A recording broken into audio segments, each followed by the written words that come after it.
Assalamualaikum warahmatullahi wabarakatuh. Shalom. Saneni Rambuninggo NPM 21810003100049.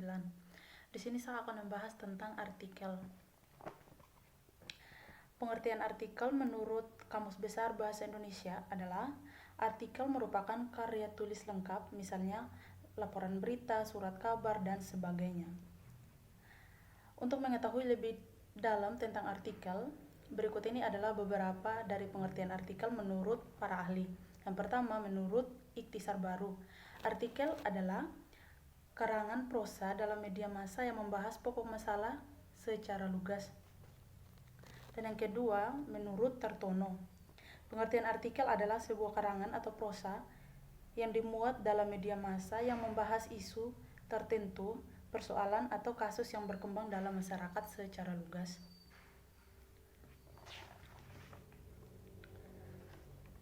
Dan yang terakhir, menurut Pranata.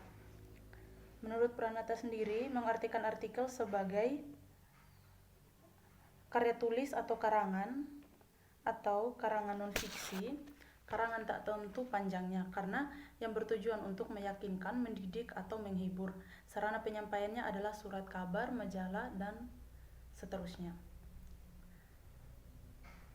Dari keseluruhan pendapat dapat disimpulkan bahwa artikel merupakan karangan faktual secara lengkap dengan panjang tertentu yang dibuat untuk dipublikasikan melalui media koran, majalah, buletin, dan sebagainya, dan bertujuan menyampaikan gagasan atau fakta yang terdapat dan meyakinkan, mendidik, dan menghibur.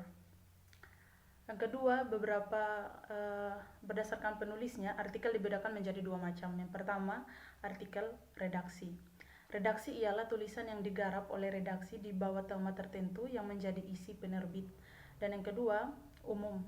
Artikel umum merupakan tulisan yang ditulis oleh umum. Dan yang ketiga, berdasarkan fungsinya atau kepentingannya, artikel juga dibedakan menjadi dua macam. Antara lain, yang pertama artikel khusus dan yang kedua sponsor artikel. Yang keempat, ciri-ciri sebuah artikel. Yang pertama, lugas. Dan yang kedua, masalah yang dikupas secara mendalam. Yang ketiga, keterangan yang disajikan sesuai dengan data dan fakta yang ada. Yang keempat, berusaha menghindari berbagai kekeliruan walau sekecil apapun. Yang kelima, keterangan yang dikemukakan dapat dipahami pembaca dan tidak bertele-tele. Yang keenam, melibatkan emosi berlebihan seperti rasa haru, marah, benci, atau kagum yang diungkapkan secara berlebihan. Yang ketujuh, egois, yaitu menerima kemungkinan pendapat baru dan tidak merasa diri paling benar. Dan yang terakhir, bahasa baku dan mengikuti kaidah tanda baca yang diakui. Tujuan penulisan artikel meliputi: 1. Tujuan penugasan. Yang kedua, tujuan entertainment. Yang ketiga, tujuan eksistensi. Yang keempat, tujuan kreatif. Yang kelima, tujuan pemecahan masalah. Adapun langkah-langkah menulis artikel. 1. Kuasai topik artikel yang akan ditulis. Yang kedua, buat judul yang menarik perhatian orang untuk membacanya.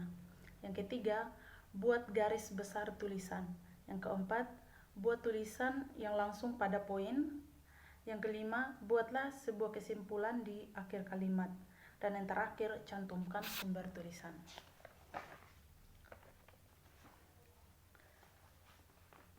Untuk contoh artikel saya sudah cantumkan di Word, jadi bisa dibaca di Word. Dan yang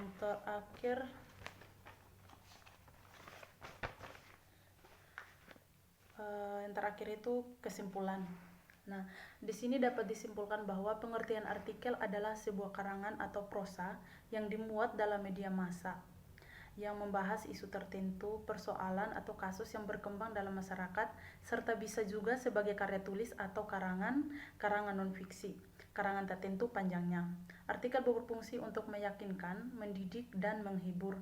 Sarana penyampaiannya adalah surat kabar, majalah, dan seterusnya.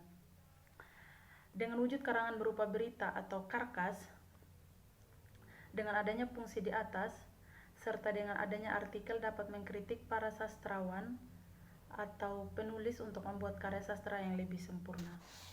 Artikel juga memiliki tujuan-tujuan tersendiri yang setiap tujuannya memiliki pengertian dan fungsi-fungsi yang juga berbeda-beda. Sekian presentasi dari saya. Wassalamualaikum warahmatullahi wabarakatuh. Shalom. Terima kasih.